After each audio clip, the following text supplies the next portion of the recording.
Napaiyak si dating Immigration Associate Commissioner Al Argusino at yan ay sa pagpapatuloy kanina ng pagdinig sa Senado kaugnay ng umano'y tangkang panunuhol sa ilang opisyal ng Bureau of Immigration.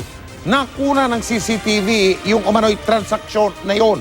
Pero giit ni Argusino, hindi raw niya hiningi ang pera. Nakatutok si Jam Sante.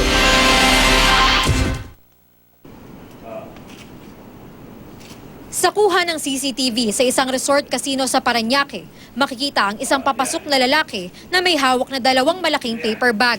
Ito raw si retired police officer Wally Sumbero, ang emisaryo ng casino operator na si Jack Lam. 10 milyong piso raw ang laman ng bawat bag na iniwan daw niya kina nooy Immigration Associate Commissioners Al Argusino at Michael Robles sa isang restaurant. Maya-maya, makita sa CCTV na papasok na naman si Sumbero at kasama nito, may 3 pang bag na dala. Tigsa 10 milyong piso din daw ang laman ng bawat bag. Kinalaunan, makita sa CCTV na palabas na ng gusali ang grupo ni Sumbero at ng immigration officials, bit-bit ang 5 bag. Aminado sina Argusino at Robles na iniuwi nila ang mga bag. 30 milyong piso kay Argusino at 20 milyong piso kay Robles na kinagabihan ay binigay na rin ng pera kay Argusino.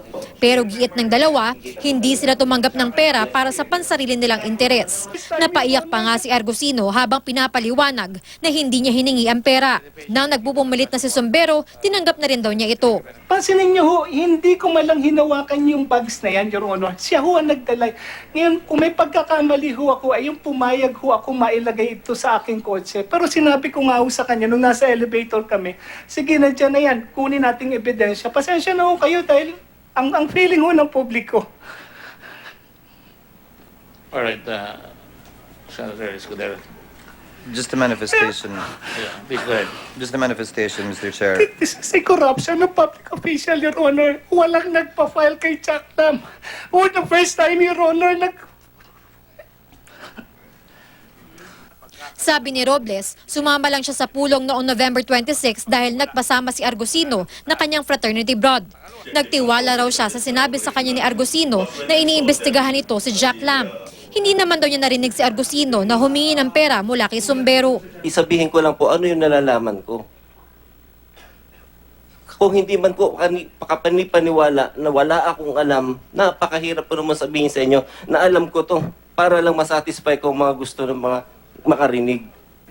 Pero aminado si Robles, may pagkakataong nagduda siya sa aksyon ni Argusino. There was a moment na minention ko po sa kanya na bakit hindi mo na-mention niya kay Secretary of Justice. So, nagdududa ka na?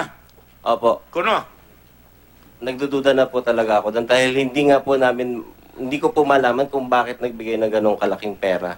You're a lawyer. I-pass the bar. Hindi ka nagtanong, uy, baka bribe yan, ha? Something like that.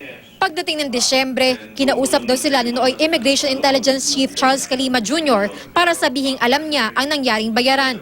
Nagbigay daw sila ng 18 million pesos kay Calima, pero magkaiba sila ng kwento ukol dito. Ang sabi ng mga dating Associate Commissioner, tila tinatakot sila ni Calima na ilalabas niya ang issue sa media kung hindi siya babahagian ng pera. humihingi ho siya. Tapos ang sinabi ho niya may mga pagbibigyan daw po siya. Sino? Si Commissioner Morente, si Montulfo, si Colonel Chan, at Sumbero, Your Honor. Ang sinabi niya na kailangan natin to para maayos yung problema kay Montulfo. And then sabi ko, o sige, magkano yung nakikita mo? Sabi, 18 million, pwede na sir. Pero sabi ni Calima, ang mga aksyon niya ay bahagi lang talaga ng SIWAR para makakalat ng ebidensya laban sa dalawa. Since we cannot also conduct an open investigation sa kanila, nang tanungin sila tungkol dito, dahil mga abogado naman sila, and surely hindi naman sila aamin, that's why I went into yung pag-employ ng tradecraft so that I can get into their comfort zone para umamin sila, para mapagkwento sila sa akin ng komportable. Kaya nga po yung sinasabi na kinakantsawan ko sila, sinasabi ko na, sir, hindi nyo kasi ako sinasama. Itinanggi ni Immigration Commissioner Jaime Morente na tumanggap siya ng pera kapalit ng pag-release na nasa 600 sa inarestong Chinese illegal workers sa casino ni Lam. My conscience is clear, Your Honor. I categorically deny na may tinanggap po ako dyan. It was a board decision. Due diligence was exercised, Your Honor. Ang kolumnistang si Montulfo, sinabing kinausap niya lang si Kalima upang kumpirmahin ang sinumbong ni Sombero na nang-extort ang dalawang Immigration Associate Commissioner. What I know is that I called him twice. First to verify, and then second to ask him why he didn't arrest on the spot the two BI commissioners after they received the 50 million pesos. Dagdag pa ni Kalima, ang patunay na tinanggap niya lang ang 18 million pesos bilang ebidensya, nag-text siya agad kay Aguirre upang mag-request ng pulong para ma-report ito.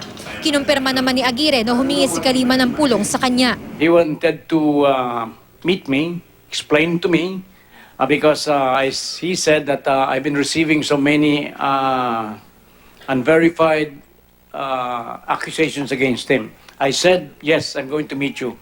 But unfortunately, events overtook us, and so I was not able, unfortunately, to meet with General Kalima.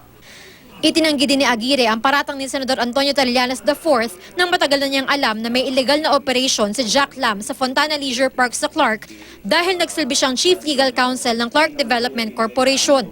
Sabi ni Aguirre, taliwas sa impormasyon ni Trillanes sa 3 taon siya sa CDC, 5 buwan lang siya nanilbihan dito mula March hanggang August 2013. Muling giniit ni Aguirre na wala siyang intensyong tumanggap ng suhol mula kay Jack Lam kahit na nakikiusap si Sombero na maging ninong o protektor siya nito noong November 26. Bakit ho nagbilin kayo kay Attorney Argusino na bahala ka na dyan? Alam po ninyo, sa totoo lang, hindi ko matandaan na ako'y nagsalita ng ganon. Pero, kung ako man ay nagsalita ng ganon, yung po'y ordinary po sa ating mga Pilipino. Halimbawa, nag-usap-usap tayo sa isang meeting. Ilan lang tayo. Tapos, meron tayong gustong gawin. Hindi naman natin nakuha. Ulis ako.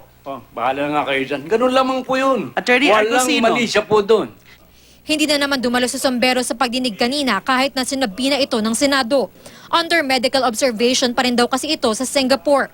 Nagbabala tuloy si Blue Ribbon Committee Chair Richard Gordon na isa-cite for contempt at posibleng ipaaresto si Sombero sakaling hindi na naman ito sumipot sa susunod na pagdinig sa February 9. Jam Sante, Nakatutok, 24 Oras.